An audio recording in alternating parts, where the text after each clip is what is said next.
Love and peace to you. This is a verbal discourse on the Welt Ethos. And so this is the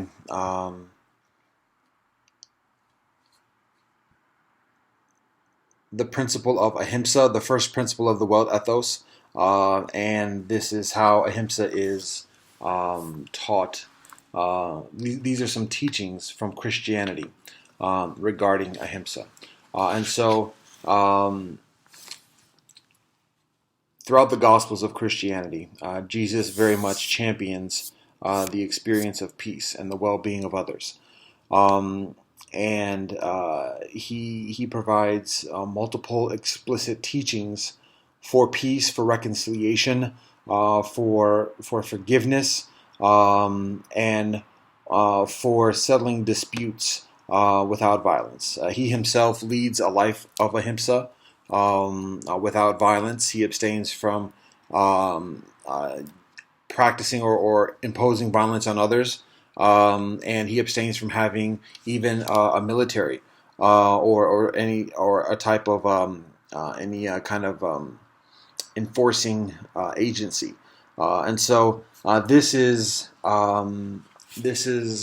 explicitly taught within the Beatitudes, amidst his teachings of the Sermon on the Mount.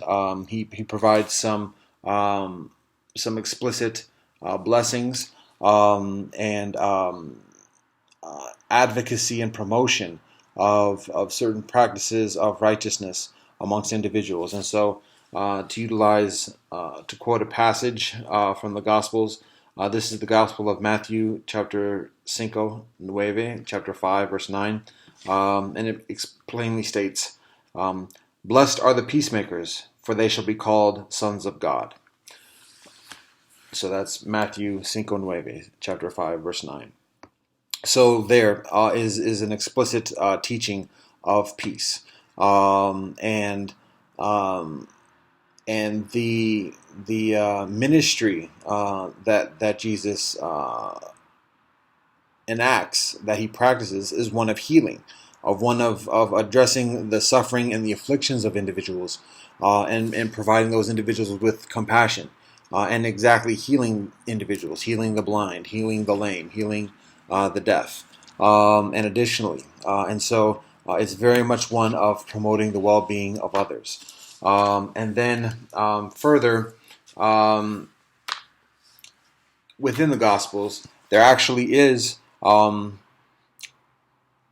incident of violence where preceding his crucifixion, Jesus is confronted by conventional authorities who intend to arrest him, and Jesus' disciples respond, or a number of his disciples respond with violence in self-defense, and there's the description of one drawing a sword and attacking one of the arresting members of the arresting party, and so Jesus immediately says, "Stop," and there are different depictions within different Gospels, but Jesus explains that this is not the way, and there is adherence to a higher purpose, a higher power, a transcendent power, and a transcendent purpose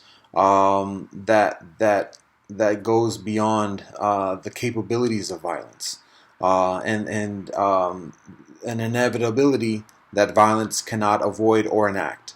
And so this is a passage, again, from the Gospels. This is the Gospel of Luke, 22:47 a 51, chapter 22, verse 47 through 51.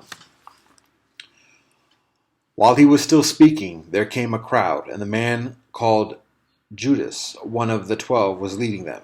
He drew near to Jesus to kiss him. But Jesus said to him, "Judas, would you betray the Son of Man with a kiss?" And when those who were about him saw what would follow, they said, "Master, shall we strike with the sword?" And one of them struck the slave of the high priest and cut off his right ear. But Jesus said, "No more of this." And he touched his ear and healed him. So again, exactly amidst Jesus' own peril, and amidst his own the risk of his own life, and indeed what becomes his own execution, instead of defending himself with violence, he proceeds, and it's other than necessarily advocating acquiescence to violence, although there are many Christians that can argue that and that do argue that. But it's a matter of recognizing and again a higher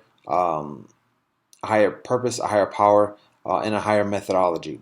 But that's for discussion. But the point is that's what he teaches and that's what he does, and that's an example of Ahimsa. Those are some considerations from Christianity regarding the first principle of the Welt Ethos, what we at Asona Ashram refer to as Ahimsa. Love and peace to you.